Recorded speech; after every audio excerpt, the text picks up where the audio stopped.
Let's mic देश का मिजाज नॉर्थ ईस्ट।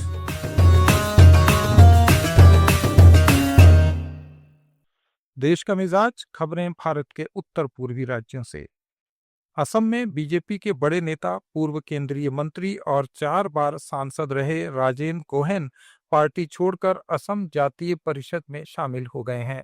गोहेन ने बीजेपी की कार्यप्रणाली और क्षेत्रीय हितों की कथित उपेक्षा पर असंतोष जताते हुए इस्तीफा दिया।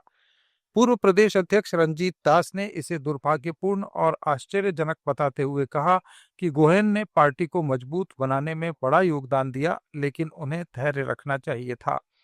राज्य के आवास मंत्री जयंत मल्ल बरुआ ने भी निराशा जताते हुए कहा कि गोहेन को बीजेपी ने बहुत सम्मान दिया। अगर उन्हें शिकायत थी तो भी बाहर जाकर आलोचना करना संगठन के हित में नहीं है। दास ने जोर दिया कि पार्टी लगातार मजबूत हो रही है और उसकी सदस्यता 52 लाख तक पहुंच गई है। फिर भी गोहेन का जाना उनके लिए नुकसान है, पार्टी के लिए नहीं। केंद्रीय मंत्री निर्मला सीतारमण ने असम में 632 करोड़ रुपए की 2 प्रमुख परियोजनाओं सती राधिका शांति उद्यान ब्रह्मपुत्र रिवर फ्रंट और गुवाहाटी गेटवे का उद्घाटन किया।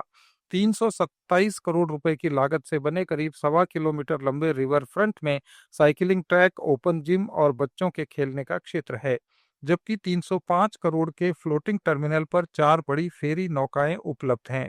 सीतारमण ने इको फ्रेंडली डिजाइन की सराहना की और कहा कि ये नदी के प्रवाह को बाधित किए बिना शहरी सौंदर्य को नया आयाम देगा। मुख्यमंत्री हिमंता बिस्वा शर्मा ने इसे गुवाहाटी को रिवर सिटी के रूप में फिर से परिभाषित करने वाला कदम बताया।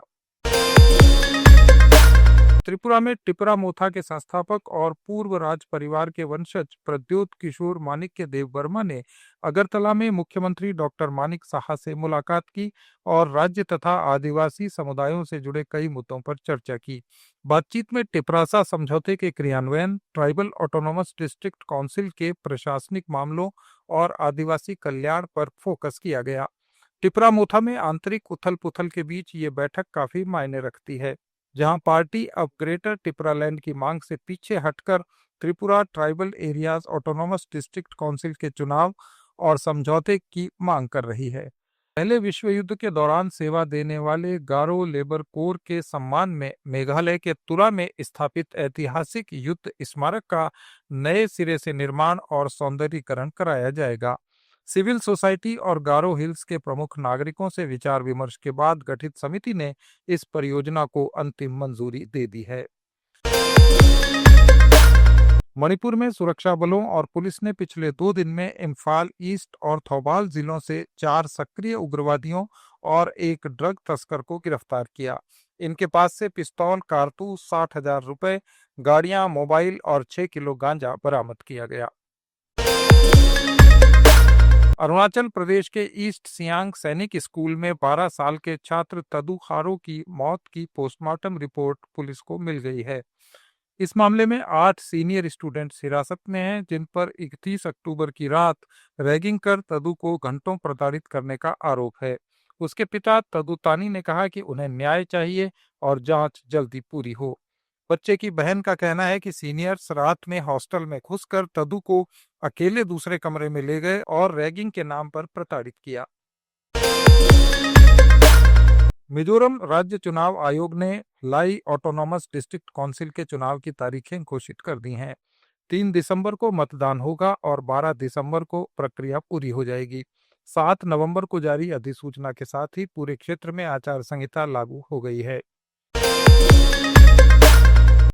नागालैंड के मुख्यमंत्री नेफ्यू रियो ने कोहिमा में लोथा समुदाय के गोल्डन जुबली समारोह में एकता का आह्वान किया और कहा कि नगा भविष्य की कुंजी सिर्फ एकजुटता है।